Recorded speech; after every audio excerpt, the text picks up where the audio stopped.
5 seconds to go.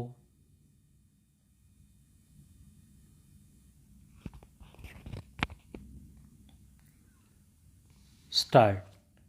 It gives me great pleasure to be here in your midst, where businessmen, leaders, and captains of industry and trade from the European Union sit together with the captains of industry of our country. I have always believed with Lord Keynes that in the final analysis, businessmen are the custodians of the possibility of survival of human civilization, and therefore, if business leaders think right, I think our societies and our polities can look to the future with hope and confidence. Therefore, I greatly welcome this opportunity to interact with such an outstanding group of leaders of business and industry. Prime Minister has already mentioned that we had a very fruitful meeting with him and the President and the members of the European Commission, and tomorrow we will have a bilateral meeting where we will discuss the further development of our relations with the United Kingdom.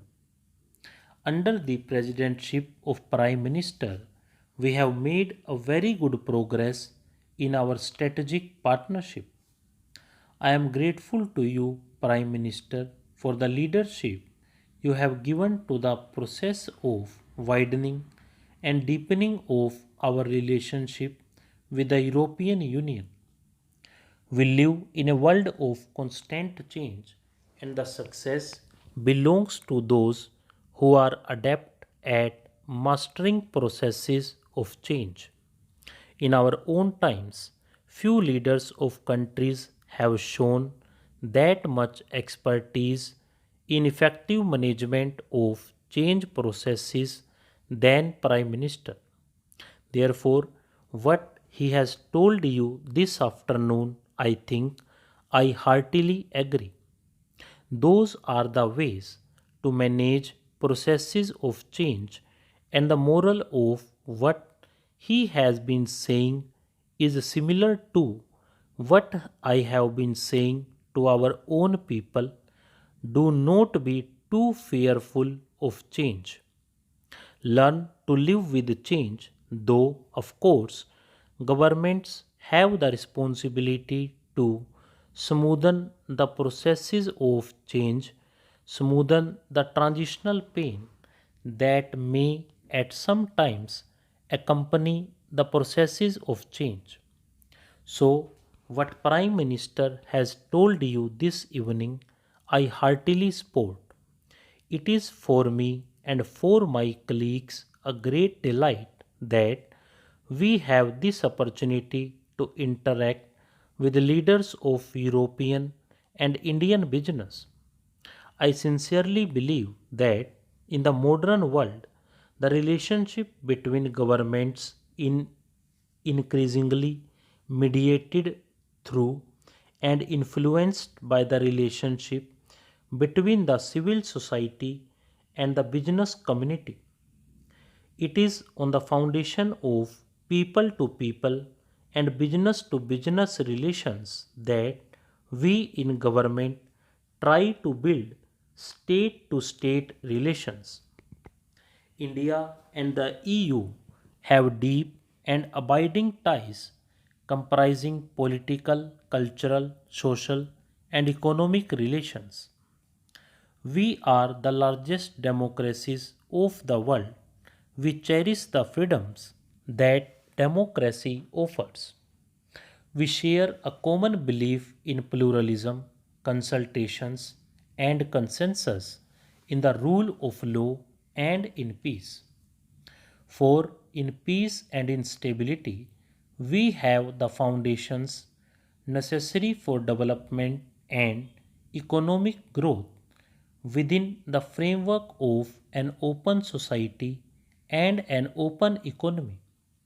The terrorist attacks on July 7 this year in London are an unfortunate affirmation of our view that terrorism, by whatever name, can have no place in a civilized society. I am emphasizing this in this business summit because one of the aims of terrorism is to cause economic instability all round.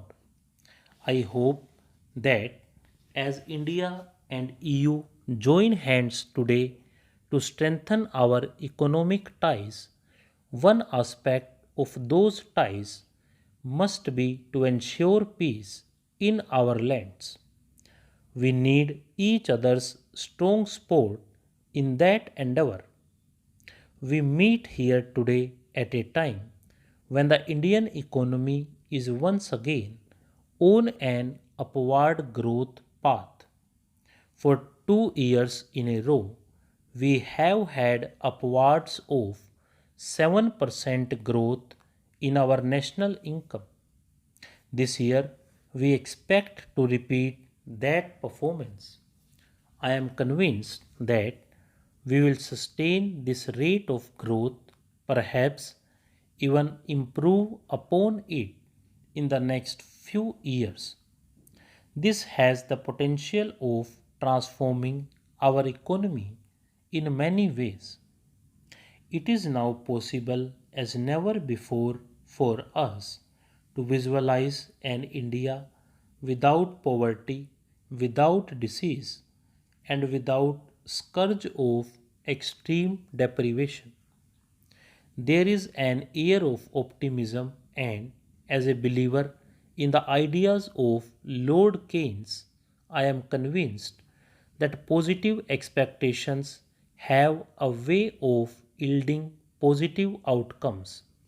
The process of economic reforms initiated by us in the early 90s has yielded rich dividends in many ways. We are committed to pursuing these reforms in a manner that the benefits percolate to all sections of our society, especially our rural poor.